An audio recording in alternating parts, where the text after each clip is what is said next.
I spent 20 hours testing every setting in Dehancer. For those of you who don't know, Dehancer is an incredibly powerful film-like color grading plugin. And this is the deep dive that's going to save you, an indie filmmaker, colorist, or editor, hours of frustrating guesswork. Now, full disclosure right up front, this video is not sponsored by Dehancer, but the team was cool enough to go ahead and send me a license so that I can put the plugin through its paces. They also gave me a discount code, so if you decide that this tool is right for your workflow, use the link down below and use my discount code AHarvey1 for 10% off your order. All right, with that out of the way, let's build a cinematic film look. In DaVinci Resolve, you can see I have a timeline set up with just a different selection of clips, all in different lighting scenarios with different kind of backgrounds, stuff like that. And the reason I'm doing this is because I want to make sure if I'm creating a look for a new project or making a film emulation, anything like that, that it's going to carry over onto anything that I shoot. So you can see here I've got some more contrasty things, I've got some warmer things, and I've also got a different selection of different types of skin tones. And basically that's just so I can check and make sure that the skin tones are being rendered properly, as well as any other colors that I want to showcase that they're rendering properly as well. So let's get started. With my color management settings, I am doing a DaVinci Wide Gamut as my timeline color space, and then my output color space is going to be Rec 709A because I am editing on a Mac. And then I do like to color manage in nodes. So I've got all of my clips into a group, and on the group pre-clip level, I've got a color space transform going from Sony S-Log3 to DaVinci Wide Gamut. And then on the timeline level, I've got another color space transform going DaVinci Wide Gamut to Rec 709 Gamma to 4. Now, when we think about a film emulation, we want to think about it in two separate parts. You want to think about your film, and then you want to think about your print. So that's how I like to start with Dehancer. So I'm going to go over to the Film tab, and I'm also going to leave the Input tab open as well because we may need to use that in just a second.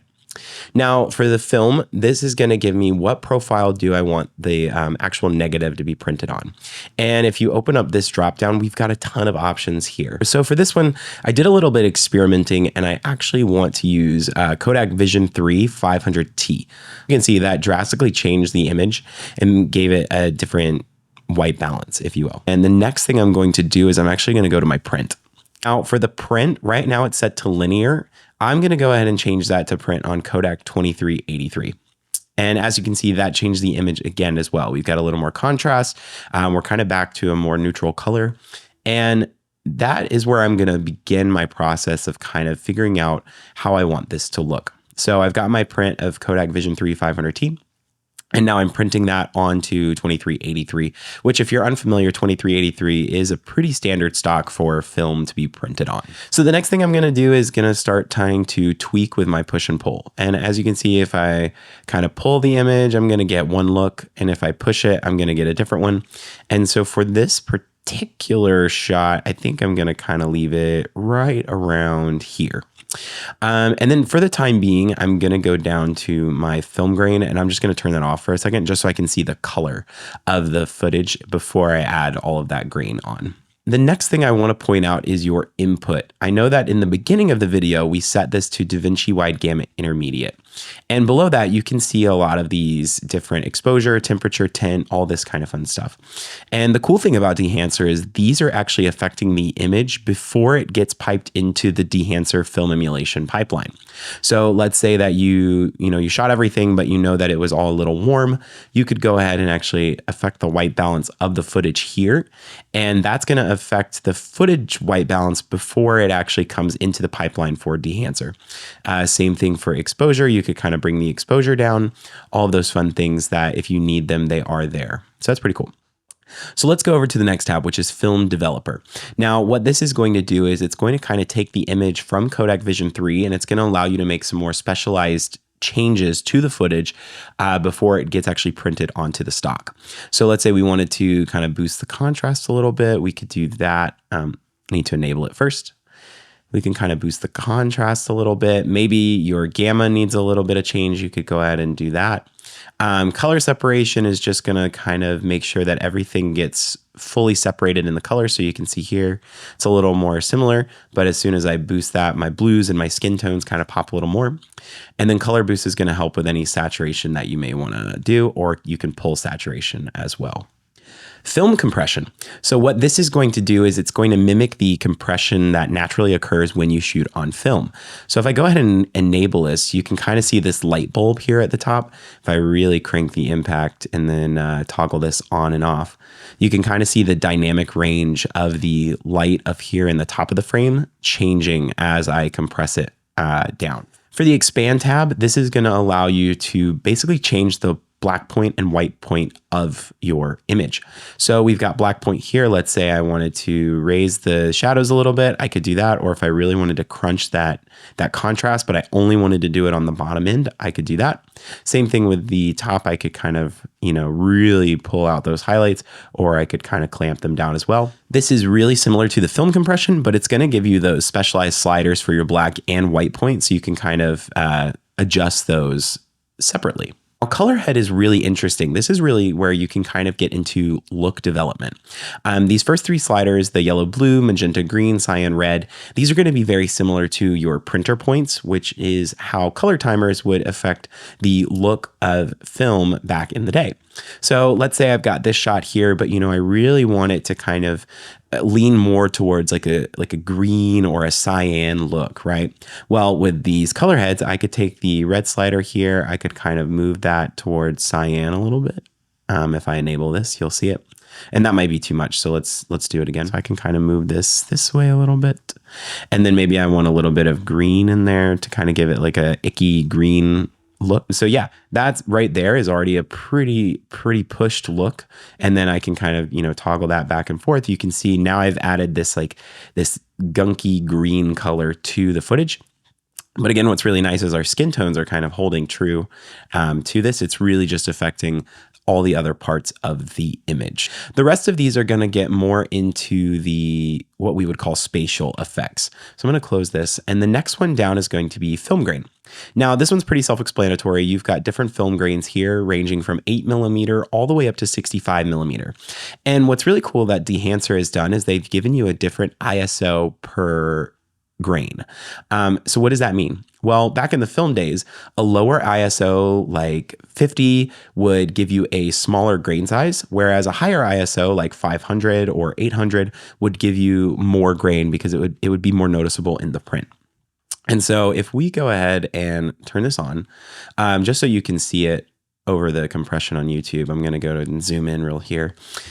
So let's say I've got a 35mm 50. You can kind of see that we've got less grain going on versus if I go to a 35mm 500, I've got more dense grain that you can really see in the image. Now you can choose one of these presets from 8, 16, 35, all the way up to 65mm grains. And then you can dial that into taste with this amount slider. One thing I will say, which is kind of a weird bug, is if I go all the way down to 0 on the grain, I'm still getting grain in the image. So 0 does not mean no grain, which is kind of interesting. But I guess if I've got this enabled, so if I really wanted 0, I could just turn it off. But that is something to note. If you do take them out all the way down to 0, the grain is still going to be in the image. It's pretty strong.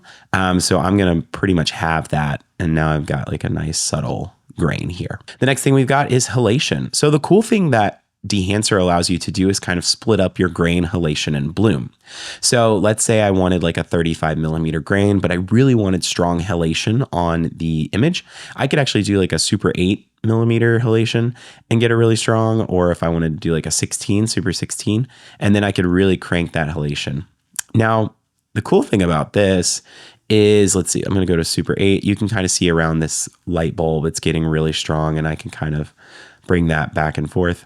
The thing to watch out for with any halation is just what it does to your skin. So if I crank this up a lot, you can see like he's starting to get a little bit of a glow around his lips. So we would definitely want to kind of dial that back so that doesn't happen. But again, you can kind of dial this into taste. The next section of settings is really going to help us make that super stylized look. So the first one we have is film damage, okay? And this one, if I go ahead and enable it, you can see what it's going to do. If I turn it, it's going to add these randomized pieces of dust and grain to the image. So if I kind of play this through, you can see like we've got some black specks, we've got some white pieces of dust. Now, again, I turned this up so you could see it on YouTube, but this is giving us, that kind of film emulation look with the amount of film damage. So that is really nice. It's definitely better than just throwing on a dust overlay because you have so much control over how much dust, how much hair is on there. And then again, you can just dial that into taste. The next one is going to be film breath. And so if I turn this on, you can kind of see it already made a change here. What it's going to do is it's actually going to change the color balance and exposure of the film just slightly with each frame. And so this is kind of mimicking like older film as it, ages. So you can kind of see it's really kind of changing the colors here on this shot. So you can really see here. If I turn the impact up, so you can really see it like this one. Now it kind of looks like he's at a rave because I have it turned all the way up. But again, you can kind of dial that into taste to what you like. All right, the next one is going to be gate weave. So if I go ahead and enable this, you can kind of see a little bit of a change in the image. I'm actually going to turn this on 8mm so you can really see it. But what this is going to do is it's going to add a slight jitter to the film, right? And so maybe this one would work well on like this kind of outdoor shot in Paris.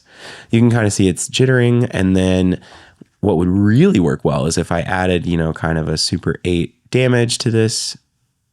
Now you can really see that that's starting to look like old film, right? Like maybe I shot this on an old camera and now I'm really getting that kind of film look. Now, another thing I'll point out with Dehancer is that all of these settings here with these spatial changes seem to kind of play with each other. And what do I mean by that? So let's see my gate weave here. If I affect the impact, you can see that it's actually changing the grain and the film damage at the same time.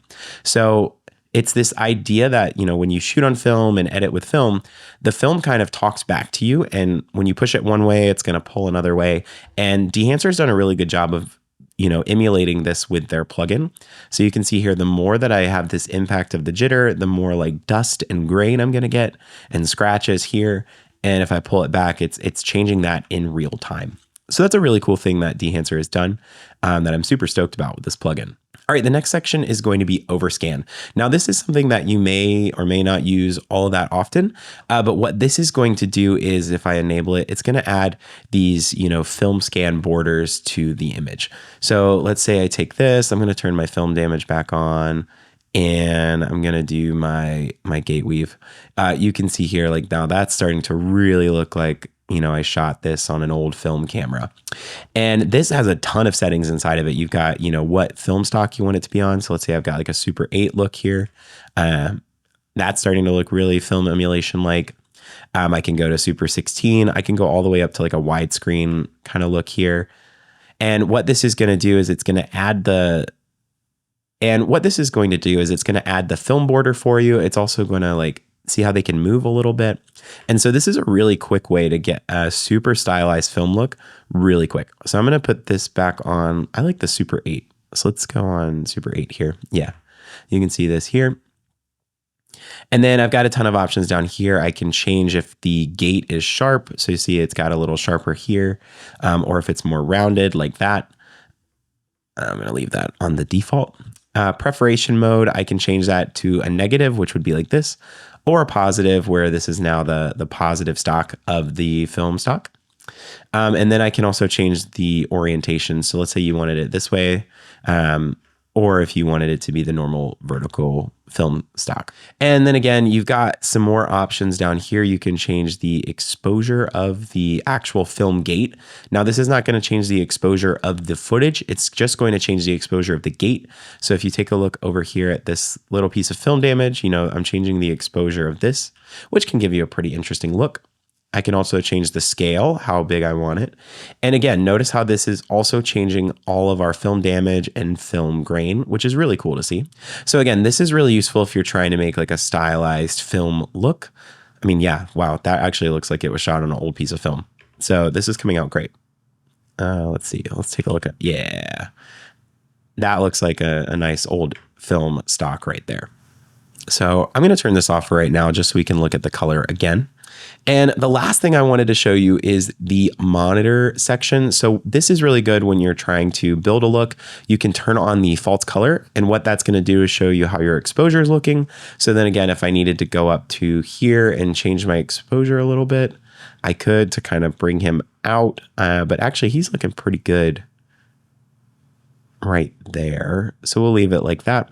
And this is a quick just like toggle that you can turn on and off. The next thing I want to show you is this clipping indication checkbox. So if I go ahead and click this, you can actually see now this blue section, Dehancer is telling me, hey, this portion right here is probably being clipped. And you can even see if I toggle this on and off, yeah, it's going pretty black. And so I've got a few options if I wanted to fix that. One would be that I could change my contrast exposure up here in the film, my contrast boost. But since I'm kind of developing a look, I don't necessarily want to do that for all of my clips. It's pretty much just this one. So then what I would do is go to my clip level here. I'm going to go to my primary balance. And then what I can do is I can adjust my lift and my gain to go ahead and compensate for that. Now, the cool thing with Dehancer is what I could do is, let's say I turn on this clipping indication again. You can see it's blue here. If I switch over to my clip level, now I'm just making adjustments on the clip itself, not the whole timeline. And I could adjust my lift here a little bit just until it's not clipping anymore. And I could kind of bring down my gain a little bit just to compensate for that. There you go. And you can see here, I didn't make much of a change to the image. It just affected the contrast a little bit. But by doing that, I've now kind of pulled those shadows back out and they're not really clipping anymore. So you can see here, if I go back here, this was before, after. I'm just kind of opening that image up a little bit. And you can even see there's a little more detail in those shadows. So that's a really cool feature that Dehancer has that's really helpful when you're going shot for shot. You could kind of just leave that on and go through and make sure that everything is working out well. All right, next up, we've got this output section, and this has got one total impact slider. And so again, this is very similar to the other impact sliders that we've seen throughout the plugin. This one just affects total how much of the Dehancer plugin is showing through versus how much of the image. Now, this is different than a regular just like gain slider or a opacity slider, because what this is doing is it's actively affecting like grain, halation, color, all of those things, not just like fading in between the two. So you can even see here, if I zoom into this color and this grain patch and I pull down the output, you can see I'm still getting grain, I'm still getting color, but just at a different amount and level than I was before. So like I'm still getting grain, it's not just fading it out. Even here, I'm still getting grain on the image, but you know, I can kind of fade to taste how much of this look I want. Normally for my looks in film emulation, I'll leave this at 100 and then I can kind of go from there. But this is really good if you wanted to kind of dial this into taste. The next section we have down here is the LUT generator. This is really great if you wanted to export a LUT and give it to another editor if they don't have Dehancer, or if you wanted to export a LUT and put it on your camera and on your monitor. That way, when you're on set, you can actually light to this specific look and contrast level versus trying to, you know, light for this contrast level, and then you go to put on a film emulation and you're like, wow, why did the contrast get so dark? You can kind of see all of that on set and know what you're lighting toward. Highly recommend exporting a LUT and putting it on your camera on set. It's just going to help you streamline the process in post. So there you have it. This is the workflow I walked away with after 20 hours of testing, condensed down to only the absolute essentials. This tool is deep, but the real magic comes when you start breaking the rules and coming up with your own combinations. And one last thing, if you love this workflow and want to bring the same film-like color grading to your photos, Dehancer also has an iOS app. This is great if you want to build cinematic looks on the go. Check it out in the App Store. So here's my question. For filmmakers who already use Dehancer, what are some of the best tips and tricks that you found that I may not have covered? Leave them down in the comments so that we can all learn. And again, if you think that this tool would level up your color grading workflow, use my code AHarvey1 for 10% off of your order of Dehancer. Thanks for building this film look with me. As always, my name is Anthony. Now go out there and make something cool. I dare you.